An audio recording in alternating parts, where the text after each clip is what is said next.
Amigos del Heraldo de Aguascalientes, soy Leonardo Márquez, me encuentro con el magistrado de la Sala Monterrey, Ernesto Camacho Ochoa, bienvenido. El día de hoy está en Aguascalientes para hablarnos sobre un libro precisamente en la materia que desarrolla como juez de materia electoral en la Sala Monterrey. Bienvenido, muchas gracias por acompañarnos. Cuéntanos, ¿en qué consiste este proyecto que está realizando? Leonardo, muchas gracias a tu auditorio, muchas gracias al Heraldo por la oportunidad de difundir información que creo que más allá del interés personal de cada uno de los jueces en el país, hay un compromiso y un interés, y tiene que existir un interés de la ciudadanía en qué va a pasar con la elección de jueces y magistrados. Lo que me comentas es una oportunidad para mí grandiosa, muchísimas gracias por tu invitación. Es bien importante hablar del tema de la elección de jueces. Y algo que no fue planeado, que fue totalmente circunstancial, lo digo porque la elección apenas tiene menos de un año, que se cambió la Constitución para decir ahora la elección de jueces va, por voto popular va, ¿sí? Hace aproximadamente 6 años yo inicié un proyecto que tenía la finalidad de mejorar la forma en la que los jueces nos comunicábamos con las personas, los jueces nos comunicábamos con la sociedad. ¿Sabes? Hace aproximadamente 27 años yo puse por primera vez un pie en un juzgado y cuando empecé a leer las sentencias me di cuenta con mucha preocupación que necesitaba consultar con algún familiar o con alguna persona relacionada con el medio, con algún abogado, qué es lo que querían decir en esas sentencias, como si estuvieran escritas en otro idioma. Ajá, Yo decía, hombre, Leonardo, ¿qué es lo que está pasando, no? ¿Por qué las sentencias son tan inaccesibles? Parece que los jueces y parece que los abogados se esfuerzan en utilizar un lenguaje como si fuera muy técnico y muy dirigido a personas exclusivamente especializadas en el ámbito. Y incluso eso está mal. para los reporteros, cuando nos metemos a leer las sentencias, también es necesario hacer mucha consulta, estudiarle, porque hay términos realmente que sí son complicados. Pero eso está muy mal. Eso está muy mal. Y creo que los jueces tenemos que tener autocrítica. Hay muchos mitos y hay otras realidades. Está mucho en juego el tema de si es buena o no la reforma. Yo creo que más allá de lo que se quiere opinar a favor y en contra, que hay muchas opiniones válidas en ambos sentidos desde mi punto de vista, ¿sí? Estamos ya en una época en la que la reforma está en la Constitución.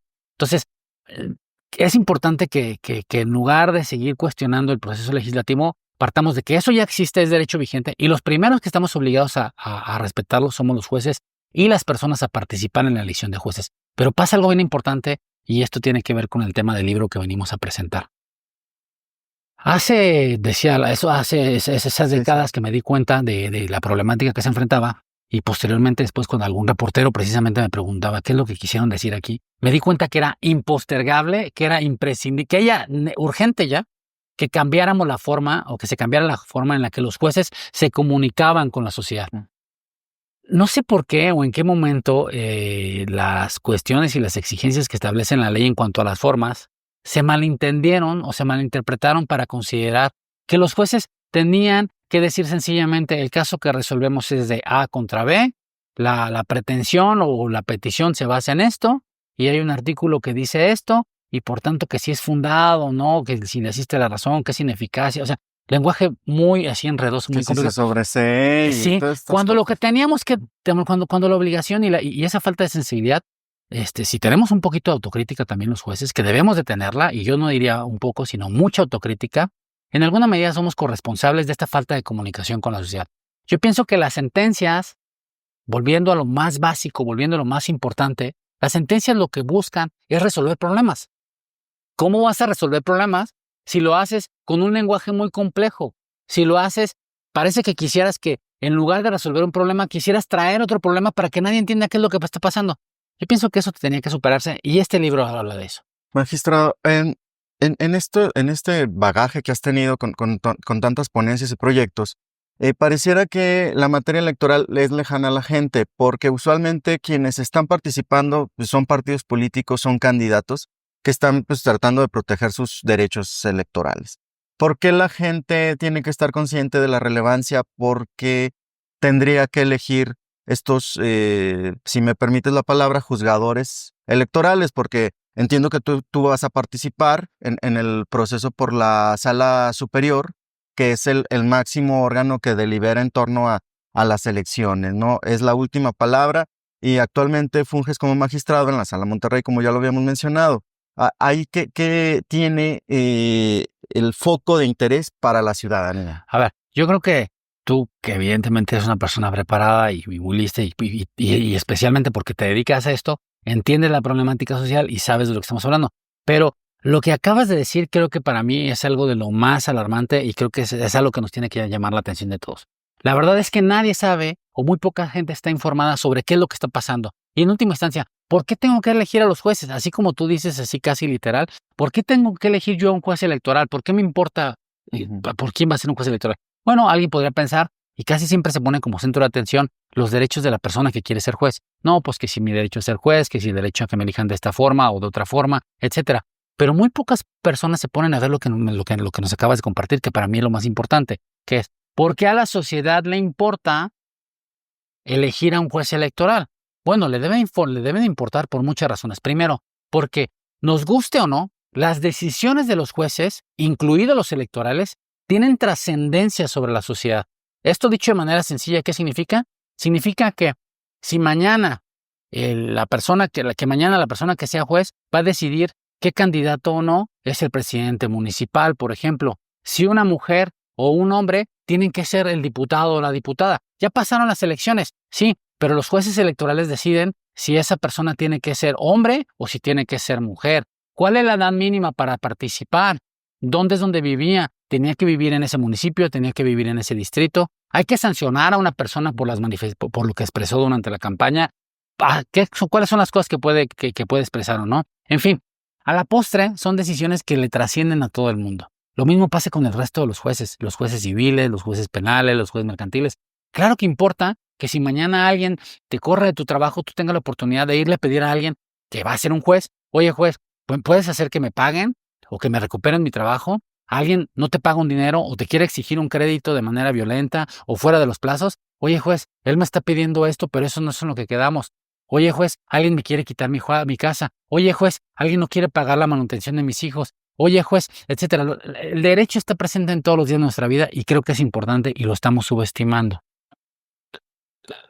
Magistrado, en relación a este tema de la relevancia de la justicia electoral, hay quienes afirman que usualmente pasa cada proceso electoral y hay quienes cuestionan que no tuvieran trabajo permanente como si lo tuvieran otros jueces de materias penales, de cualquier tema. Sí, Pero en este caso, tú como entiendo que has tenido una preparación muy amplia para poder ser juez, lo que hoy eres. Entonces, ¿qué les comentarías a esas personas? yo creo que diría, primero, que los jueces electorales llegaron para quedarse hace algún tiempo.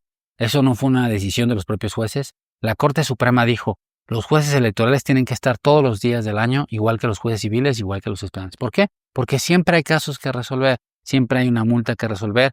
¿Y qué pasa, por ejemplo, cuando a un periodista lo sancionan o lo quieren sancionar porque supuestamente violó la ley electoral? Pues lo importante es que exista un tribunal abierto para que él pueda defenderse, porque ante todo debemos de cuidar la libertad de expresión. La libertad de expresión nutre la forma en la que los estados se vuelven democráticos, etcétera. De otra forma, solamente vamos a estar frente a un sistema autoritario. En fin, estamos frente a un escenario en el que creo que tenemos que poner en el centro de todo a las personas. Y tenemos que hacerles ver, tenemos que compartirles, tenemos que trabajar todos los días, tenemos que salir a la calle, eso es bien importante. Los jueces, antes nada más nos centrábamos y estábamos en las oficinas, frente a los expedientes, dándole la vuelta al archivo, al expediente, al archivo, a votar una sentencia, en fin, pero nunca salíamos a la calle a darle cuenta a las personas de lo que hacían. Y este libro es parte de, ¿no? Este libro es parte de ello. Este libro es algo que decía, coincide con el tema de la elección judicial, pero la elección judicial es de apenas unos meses de finalizar el año. El libro tiene ya un poco más de un año por ahí circulando, ¿sí? Y es un libro que tiene un proyecto de preparación desde aproximadamente 6 años, anunciado hace 6 años. No puedo regresar el tiempo para haber preparado eso. Sencillamente es un problema que yo ya veía venir. Es un problema que yo sentía que teníamos que cambiarlo. O sea, la justicia tiene que ser, desde luego, insisto, para que alguien no vaya a tergiversar esto, tiene que ser totalmente pegada a la Constitución, totalmente pegada a las leyes, pero tiene que extenderle la mano a la sociedad para decirle qué es lo que está resolviendo. ¿Qué le cuesta a los jueces? ¿Qué nos costaba antes de que nos obligaran salir y decir a través de una red social, a través de alguna forma decir, es que hombre, lo que estamos resolviendo lo hacemos y te explico no te puedo dar ese celular porque ese celular lo compró ella y ella me da el recibo. Si tú tuvieras un recibo, si tuvieras alguna prueba, pues vería la forma como de tratar de plantearlo. Si no me dices eso, no puedo hacer nada. Pues, ¿por qué no hacíamos eso antes? ¿Por qué no pasaba eso? Vemos incluso tribunales que, pues, no, el ponente no expone, no defiende su proyecto, los magistrados votan, pero no hay un diálogo, no hay una explicación, Sí. ya no digamos didáctica. Sí, mínima, ¿no? Sí. Mínima, de frente. Esa es otra cosa importantísima, fíjate. Las sentencias que emiten los tribunales electorales y los jueces electorales, porque lo mandata la Constitución, porque lo ordena la Constitución, tienen que ser públicas. ¿Cómo son públicas? Pues son públicas porque son en un recinto público al que cualquiera puede acudir sin mayor invitación y sin nada. O sea, los tribunales son suyos, son como una plaza más, pueden ir, intentar acudir y ocupar un lugar ahí. ¿Qué más? Si las sesiones son públicas y no son en ese recinto, tienen que ser a través de internet. Entonces cualquiera puede verlas, cualquiera puede participar y los chavos saben mejor que yo que pueden hacerlo a través de preguntas directas mientras se difunde la red. Y lo que me comentas es súper importante. Yo vería dos puntos, algunos asuntos que ya son asuntos, por así decirlo, que son asuntos muy frecuentes y que los jueces, por inercia, yo me incluyo en ese error como parte de ese error, dejamos de explicarle a la sociedad, dejamos de explicarle sobre todo a las personas que vinieron a pedirnos justicia, a reclamarnos algo, por qué resolvemos de una forma u otra y decimos simplemente ahí está el documento, ahí está la sentencia, léanlo. No, error. Por eso es que vienen estas reacciones radicales del otro lado. Lo que tenemos que hacer es, cada vez que se resuelve un asunto, salir y decirle, bueno, sobre este caso ya hemos resuelto muchos y por eso no te voy a explicar de manera muy amplia, pero quiero decirte que en la sentencia te voy a dejar todos los números, ¿sí? Y te voy a dejar el vínculo para que con un clic sencillamente sepas que tu caso ha sido igual a 20 casos que hemos resuelto antes. Y es un caso que siempre resolvemos hacia la derecha, ¿no? En el tema electoral también luego a veces se sataniza el tema de la judicialización en las campañas. Dicen es que ya se van a pelear, ya van a decidir los jueces, mi voto no cuenta porque ya lo va a decidir un juez. Estas percepciones aún están entre la población, incluso lo usan los partidos. ¿Qué opinas de esto? Yo opino que las elecciones tienen que ganarse en la calle. Yo opino que las elecciones las tienen que ganar los políticos y los ciudadanos en la calle. Yo pienso que la elección sobre quién debe ser nuestro próximo presidente municipal, alcalde, diputado, gobernador, etcétera, tiene que darse en la calle. Sin embargo, esto no significa que por una situación extraordinaria, pero ya no lo normal, ya no lo regular, sino por una situación extraordinaria, de cada 100 elecciones, 5 lleguen a los tribunales. ¿Por qué? ¿Y por qué tienen que existir los tribunales? Porque en algunos casos las cosas no pasan como debían ser.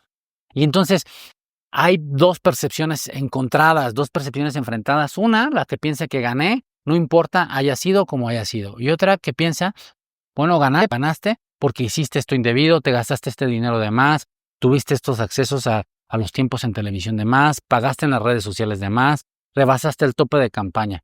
Entonces, ¿qué hacemos cuando tenemos dos posiciones encontradas? Pues sí es necesario que existan los tribunales, para que sea alguien que con base en la Constitución, no solo en lo que piensan los jueces, con base en la Constitución, ¿sí? Y con base en lo que se ha resuelto antes, esto para mí es básico, por cierto, esto para mí es fundamental, la congruencia de los jueces. Con base en lo que han venido resolviendo, ¿sí? Se emita una solución en la que diga, lo siento, es verdad que sí gastó mucho dinero, pero no rebasó el tope. Entonces, pues no estuvo perfecta, pero sí sigue ganando él.